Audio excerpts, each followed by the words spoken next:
So what happens as you live your life just like you knew you would? The contrast helps you to do step one. Step one causes you to ask, and you do it all day, every day. You cannot turn that asking off. The entire universe is established to provide for you and everyone else you know this opportunity to continue to expand and evolve, even if you are a one-celled organism. So you're asking. And Source is not just answering. Source is literally becoming the vibrational equivalent of what you are asking for.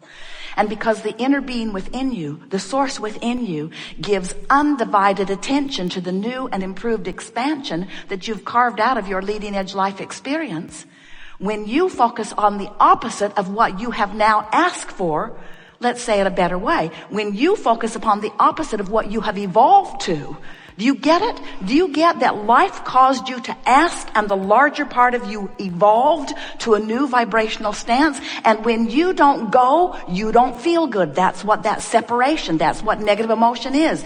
That's what the tug of war within you often is. In other words, the larger part of you went someplace that the physical part of you is holding out on. When you feel frisky, you went. When you feel exhilaration, you went. When you are in love, you're there. In other words, this is a vibrational vortex of attraction. And the better you feel, the closer to the vortex you are. And when you feel wonderful, you're in this vortex. Now, the benefit of being a vibrational match to what's in the vortex is you now have clear sight. You know what to do. Your impulses are right on key. Your timing's good. You feel exhilaration. The words that flow forth from you are accurate and on point every single time. When you're in the vortex, you're tuned in, tapped in, turned on. When you're in the vortex, you're all that life has caused you to become. And that's really, really a lot. Because you were a great deal before you came into this body, and being here, you've become more still. You are source energy in physical bodies. And when you're complaining, you're not letting yourself be it. So, when you come to realize that you are source and that you didn't come ever to get it all done, you came for the joyous expansion.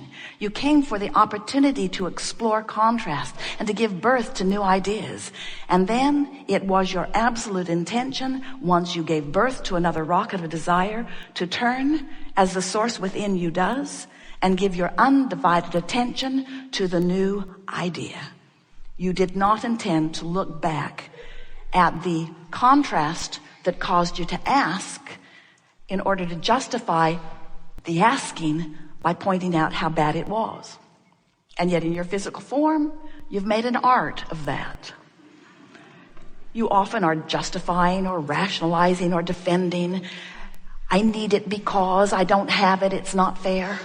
And whenever you feel those emotions that feel like injustice or unfairness, whenever you feel those emotions that feel like fear or worry, whenever you feel those emotions that feel like doubt, whenever you feel depressed, whenever you feel discouraged, whenever you feel anger, whenever you feel overwhelmment or frustration, whenever you feel those negative emotions, what it means is life has caused you to expand. The larger part of you did, but you're still beating the drum of what caused the expansion, and you're not up to speed, and therefore not in the vortex, and therefore not a cooperative component to what you've asked for. And in order for the manifestations to occur in your life experience, you've got to be in the vortex. You've got to be up to speed with what you're asking for.